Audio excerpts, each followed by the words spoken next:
Welcome to Mother Daughter Projects. I'm Steph. I'm Vicki. And this is my nephew. This summer I've had my grandkids here 5 weeks, and one of our favorite activities was going to the used bookstores, and we bought lots and lots of books. But I didn't have anywhere to store them, so we had to make bookshelves. We used this IKEA cabinet that I have in my office as inspiration. So we used that to basically get the dimensions. So we made 2 identical bookcases, and we have them a little bit shorter so that he can put his treasures on top. And you have treasures, right? Yes. Yes, I know. So come join us as we show you how these all came together. The first step was buying supplies. We headed to Home Depot for 7 1x10 8-foot common boards, which are actually dimensioned of a 1/2 inch by 9.5 inches.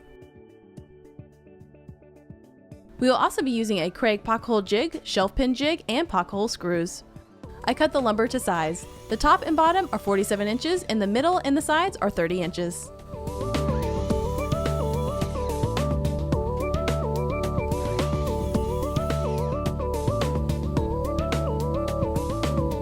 Next, we added shelf pin holes to the sides and middle boards. This will allow the shelves to be adjustable. To be consistent, we placed the jig at the bottom of the board and started with 2 holes, then drilled holes up the rest of the way, leaving a little bit of space at the top.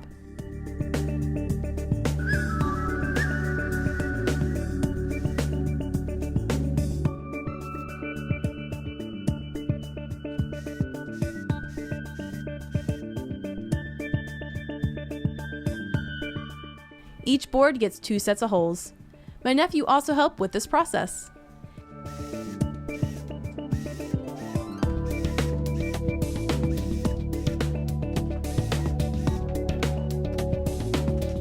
Next, we added pocket holes to the side and middle pieces. Pocket holes are a type of joinery that is straightforward and beginner friendly. This is an older model of the Craig pocket hole jig, so if you're looking to purchase one, this is what the new one looks like. Next, Mom sanded all the wood with an orbital sander.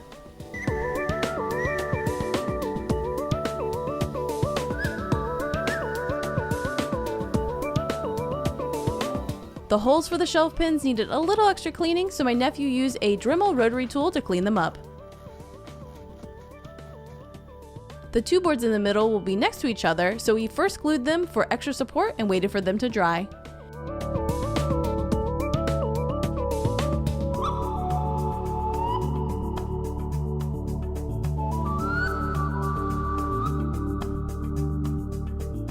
Then we started to assemble, first gluing the sides, then attaching them with pocket hole screws.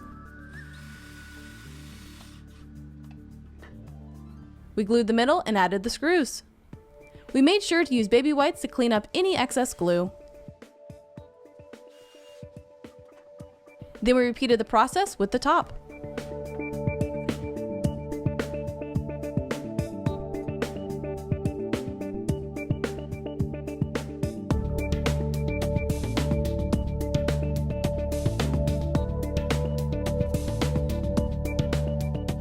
Here's a close-up of securing the pocket hole screws. Make sure your piece is clamped down before securing the screws.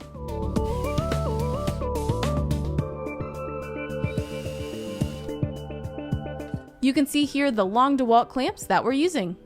We flipped the unit right side up and decided where to place the shelves.